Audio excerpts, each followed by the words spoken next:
हाँ बच्चों, आगे और देखते हैं बेटा, और एक आध सवाल करें। अभी देखिए, जो बच्चा आपके सामने आया था, अच्छा पढ़ता था, चलिए भगवान कामतनाथ की कृपा से उसका हो जाए। हम तो सभी बच्चों को ऐसे ही सोचते हैं कि सब अच्छी अच्छी जगहों पर चले जाएं। एक टीचर और एक जो है टीचर और एक आपके मम्मी पापा ही हमेशा, तीन लोग ऐसे हैं जो हमेशा सोचते हैं कि बहुत ऊपर हमारा बच्चा जाए। ऐसी चीज़ हमारे अंदर भी होती है। चलिए ठीक है, आगे थैंक यू बच्चों, थैंक यू। तो चलिए ठीक है, आगे देखते हैं। कुछ सवाल और करिए, आगे फिर देखा जाए। ये मान लो ऐसे करके रॉड ले लीजिए, 1 2 3 4 5 6, और मैं क्या करूँ, इनको जोड़ दूँ और इसको इससे जोड़ दूँ। मान लो ये है आपका और ये है आपका, ये मान लो A है और ये मान लो B है। अब मैं कहूँ तुल्यधारिता ज्ञात कीजिए, तो आपको कुछ नहीं करना, पहले आप ये यहाँ A लिखेंगे, यहाँ B लिखेंगे। A किससे जुड़ा है, 1 और 3 से, तो यहाँ लिखो 1, 3। B किससे जुड़ा है, 1 3 से, तो A जुड़ा है 4 और 6 से, तो यहाँ लिख लो 4, 6। बाकी जो शेष अंक है उनको इनके बीच लिख लिया जाए। जैसे आपका 2 बचा है तो 2 लिख लो, जैसे आपका 5 बचा है तो 5 लिख लो। अब जोड़ना चालू करो। ये जैसे आपका 1 2, तो 1 यहाँ है, 2 यहाँ है, जोड़ लीजिए। 2 3, 2 ये है, 3 ये है, मतलब इनके बीच फिर से जुड़ गया।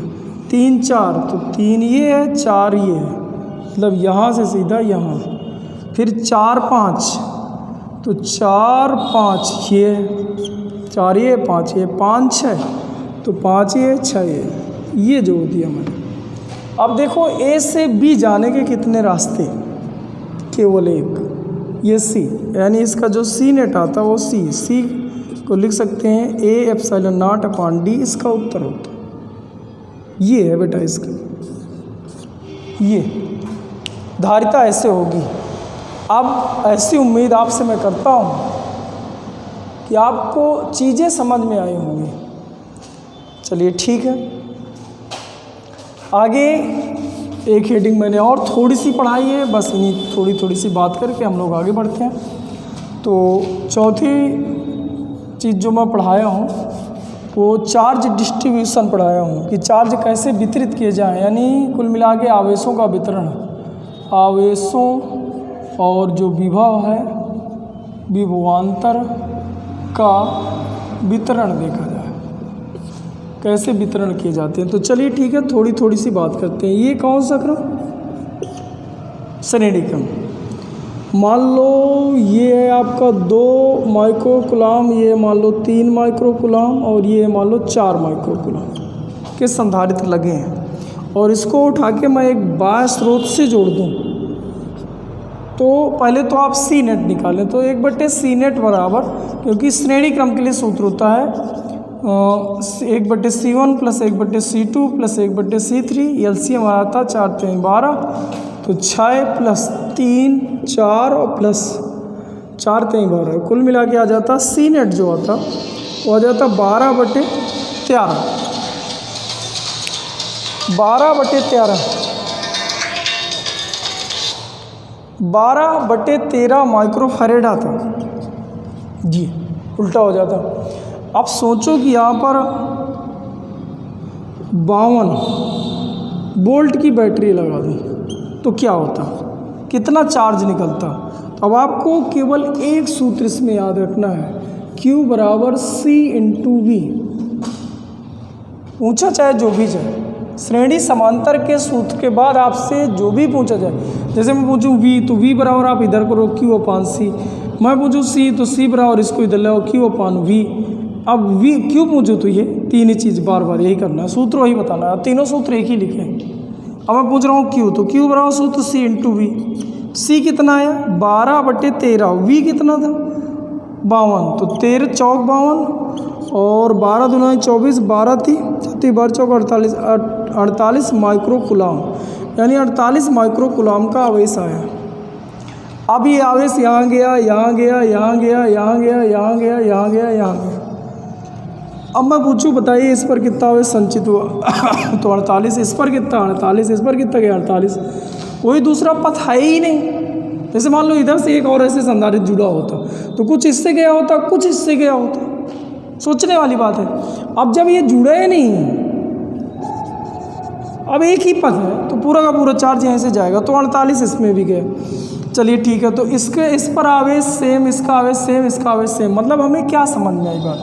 हमें बच्चों ये बात समझ में आ गई कि अगर श्रेणी क्रम में जुड़े हैं, किस क्रम में? श्रेणी क्रम में। श्रेणी क्रम में जुड़े हैं तो जो Q होता है वो कांस्टेंट होता है। चलिए ठीक। और लेकिन अगर हम V निकालो तो इसका V निकालो तो V बराबर सूत्र होता है V बराबर इधर दे रहे हो Q/C, तो Q/C, Q कितना गया था 48, C का मान 2, तो कितना आ जाता है 2 दूनी 4, 2 4 को 24 वोल्ट। ये यहाँ Q निकालो तो यहाँ V बराबर Q/C, Q कितना है वही 48, तो 48/3, 3 1 के 3, 3 6 18, 16। यहाँ Q निकालो तो V बराबर Q/C, Q कितना निकालो तो 48/C का मान 4, तो 12 आ जाता। 12 वोल्ट यहाँ, 16 वोल्ट यहाँ, 24 वोल्ट यहाँ, जोड़ दीजिए 52 वोल्ट होना चाहिए। 24 16 12, 6 4 10 2, ये 2 2 4 1 5, 52 वोल्ट आ गया। यानी जो श्रेणी क्रम में दूसरी बात है वो विभव अलग अलग होगा, अलग अलग होगा यदि संधारित्र अलग अलग होंगे। यदि संधारित्र की धारिता सेम होगी तो विभव भी सेम होगा। चलिए ठीक, इस समझ में आया। श्रेणी क्रम में चार्ज का वितरण नहीं होता, विभवांतर का वितरण होता है। कुल विभव था 52 वितरित हो गया, सब जोड़िए 52 आएगा। चलिए ठीक। इसी तरह मान लो मैं समांतर क्रम में जोड़ दूँ, समांतर क्रम में ऐसे जोड़ दूँ, मान लो ऐसे ऐसे ऐसे ऐसे ऐसे ऐसे करके मैं जोड़ दिया, मान लो ऐसे। वही क्वेश्चन था ये, क्वेश्चन में 48 कितना था ये 52 वोल्ट की शायद बैटरी थी। चलो ठीक है, जो भी था, एक कोई भी मान लो, 2 माइक्रोकुलाम, 3 माइक्रोकुलाम, 4 माइक्रोकुलाम। तो पहले तो आप C नेट निकालें, तो C1 + C2 + C3, क्योंकि कौन सा क्रम है? समांतर क्रम। समांतर क्रम में सूत्र सीधा सीधा, तो 2 3 5 4 9 माइक्रोकुलाम C। अब मैं कहूँ कितना यहाँ से आवेश निकला, तो Q बराबर सूत्र C × V, C का मान 9, V का मान और कुछ कम कर लें यार, 10 वोल्ट करो, 10 बराबर 90 माइक्रोकुलाम। अब 90 यहाँ से निकला, यहाँ भी 90 पहुँचा, लेकिन यहाँ जब पहुँचेगा 90, अब 90 3 भागों में बटेगा, इधर का चार्ज, इधर का चार्ज, इधर का चार्ज। लेकिन ये कौन सा क्रम मैं पढ़ा रहा हूँ? समांतर क्रम। ध्यान देना, समांतर क्रम। आवेश हो गया 90, लेकिन यहाँ पर कितना 10 वोल्ट, यहाँ पर भी कितना होगा 10, यहाँ पर भी कितना होगा 10, यहाँ पर भी कितना होगा। ये आप अगर 0 मानो, 0 वोल्ट पर, ये आपका 10 वोल्ट पर, तो इसके बीच का विभवांतर 10, इसके बीच का विभवांतर 10, इसके बीच का विभवांतर 10। यानी समांतर क्रम में V कांस्टेंट रहता है, जो तुल्य है वही सबका। अब आवेश कैसा होगा? तो अब यहाँ के आवेश निकालो। सूत्र क्या है? Q बराबर C × V। C कितना है 2, V कितना था 10, तो 20 माइक्रोकुलाम यहाँ है। Q बराबर C × V, C कितना 3, V कितना 10, तो 30 माइक्रोकुलाम यहाँ और 40 माइक्रोकुलाम यहाँ। जोड़ दीजिए 30 20 50 50 90 90 माइक्रोकुलाम। यानी यहाँ पर जो आवेश होता है वो वितरित हो जाता है 90 कुलाम। ऐसे ऐसे समान रूप से, कोई ज़रूरी नहीं है। तो धारिता, जिसकी धारिता अधिक उसका आवेश अधिक। धारण करने की क्षमता, आवेश धारण करने की क्षमता को धारिता कहते हैं, इसकी धारिता सबसे अधिक। यानी इस तरह से यहाँ पर विभव कांस्टेंट रहेगा, लेकिन आवेश अलग अलग होगा, अलग अलग होगा। बच्चों यहाँ तक आज मैंने ऑफलाइन वाले बच्चों को पढ़ाया है, तो बस आप मैं यहीं तक बता रहा हूँ। बाकी जो और चीज़ें हैं उनके बारे में हम कल चर्चा करेंगे, और उम्मीद करते हैं कि कल चल जाए, नेट अच्छा रहे। थैंक यू बच्चों।